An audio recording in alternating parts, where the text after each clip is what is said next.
क्या समझते हैं, क्योंकि महाराष्ट्र की जो जीत है ओवैसी साहब के लिए और सपा का जो किला ध्वस्त हुआ है, क्या आपको लगता है उत्तर प्रदेश के आसमान में भी पतंग उड़ा पाएंगे?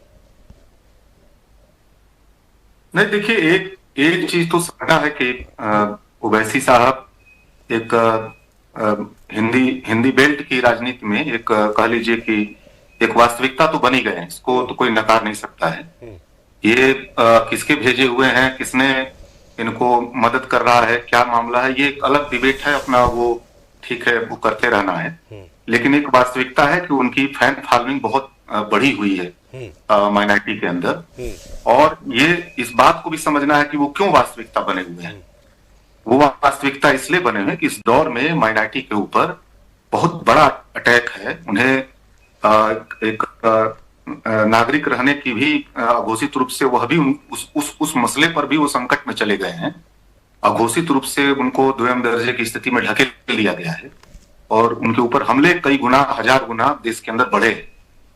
अब उस सवाल पे अगर विपक्ष नहीं बोलेगा, उस लेवल पे जाकर के जितना बोलना चाहिए, जिस लेवल पे जाकर के उनके साथ खड़ा होना चाहिए, जिस स्तर पे जाकर के उनके मसलों को उठाना चाहिए, उनके एजेंडे को सेंटर पॉइंट में लाना चाहिए, केवल वोट के लिहाज से नहीं, चुनाव के लिहाज से नहीं, उनके संवैधानिक जो अधिकार हैं, उन अधिकारों पे जितना बड़ा हमला है, उतना विपक्ष उस पे उस तरह से खड़ा नहीं उतर पा रहा है। वहां एक गैप बन रहा है सोसाइटी में, उस समाज में यहाँ एक गैप बन रहा है। एक तरफ हमला है और दूसरी तरफ जितना ज्यादा उनके साथ खड़ा होना चाहिए विपक्ष को, वो उस लेवल पे खड़ा होता हुआ नहीं दिख रहा है। कम से कम ये परसेप्शन बन रहा है सोसाइटी, खास करके माइनॉरिटी सोसाइटी में। बिल्कुल। और आप इसीलिए देखेंगे कि अलग अलग इलाकों में केवल वैसे ही नहीं, अलग असम में आप जाएंगे, वहां पे आप एक फैक्टर वहां बने हुए हैं, एक पार्टी ही है माइनॉरिटी की, वहां बहुत सारी सीटें उन्होंने पिछले दौर में जीती थी।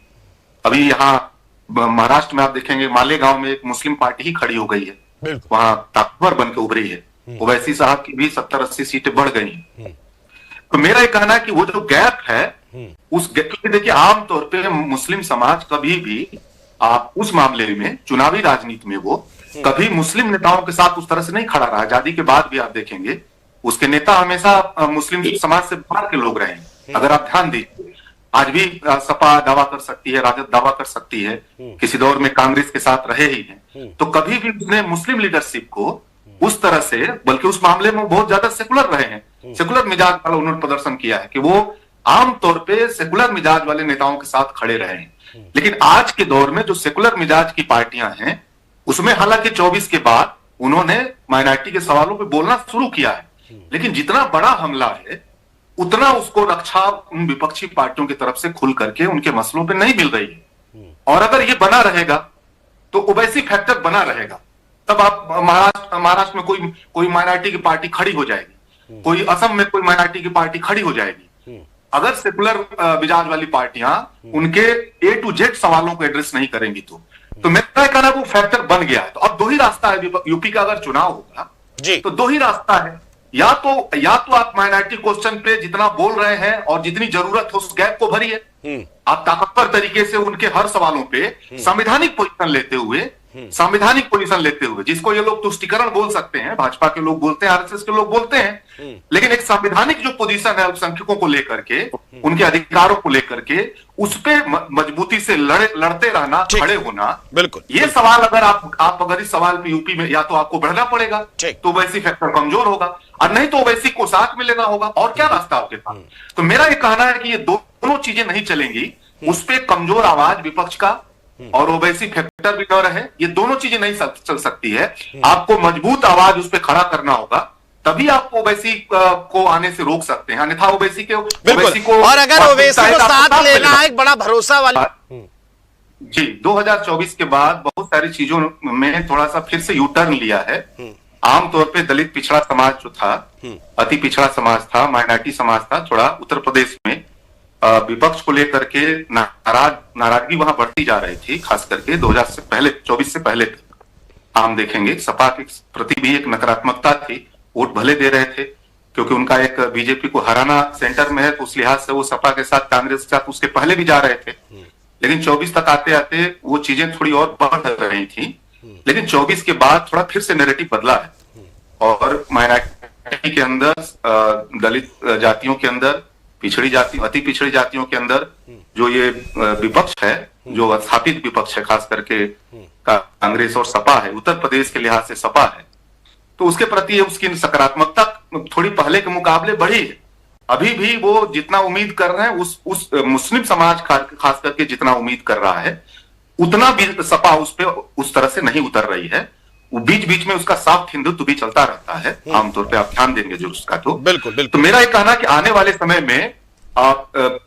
वाले समय में उत्तर प्रदेश में देखिए, सपा 24 के पहले वाली सपा नहीं है, अब 24 के बाद वाली सपा है, जिसके साथ थोड़ा गहरा रिश्ता हुआ है, जो एक दूरी बन रही थी, लेकिन ओवैसी फैक्टर बने रहेंगे आने वाले समय में। इसका मतलब क्या है? इसका मतलब यह है कि दलित जातियों, आदिवासी जातियों, मुस्लिम जातियों के बीच, विपक्ष के बीच एक प्रतिस्पर्धा जारी रहेगी आने वाले समय में कि कौन उसको लीड करेगा। अभी ओवैसी आमतौर पर उत्तर प्रदेश में एक ताकत बन सकते हैं, लेकिन एक हाशिए की ताकत उनको रहना है। अभी आमतौर पे वो सेंटर में चले आए, वो महाराष्ट्र की तरह सपा से उनकी तुलना बिल्कुल नहीं की जानी चाहिए, और उत्तर प्रदेश का बिहार से भी तुलना बिल्कुल नहीं की जानी चाहिए। दोनों एकदम अलग है। 24 का अगर आप ध्यान देंगे तो जो यूपी में हुआ है, जिस तरह से बदलाव हुआ है, वो पूरे देश में नहीं हुआ है, वो तो यूपी में हुआ है। अयोध्या के बाद भी, राम मंदिर के भव्य उद्घाटन के बाद भी बीजेपी अयोध्या में हार गई है। बनारस में उसका जीत का अंतर कम हो गया, 34-35 सीटें, 32-33 सीटें हार गई हैं। तो उत्तर प्रदेश थोड़ा अलग है अभी के दौर में पूरे देश की राजनीति में। यहां भी सपा का वो बना रहेगा विपक्ष के जो जनाधार पे, उसमें ओवैसी साहब जरूर एक प्रतिस्पर्धा पेश करेंगे। बिहार के परिणाम के बाद और महाराष्ट्र के परिणाम के बाद ओवैसी साहब जरूर उसमें एक सपा के सामने, कांग्रेस के सामने एक चुनौती पेश करेंगे, और कई बार वो बिहार की तरह यहां भी एक प्रस्ताव डालेंगे कि गठबंधन का हिस्सा हमको भी बनाया जाए। ये अभी एक राजनीतिक पासा फेंकेंगे। अब देखना है इसको सपा कैसे देखती है, कांग्रेस कैसे देखती है आने वाले समय। अब वो तो मनीष जी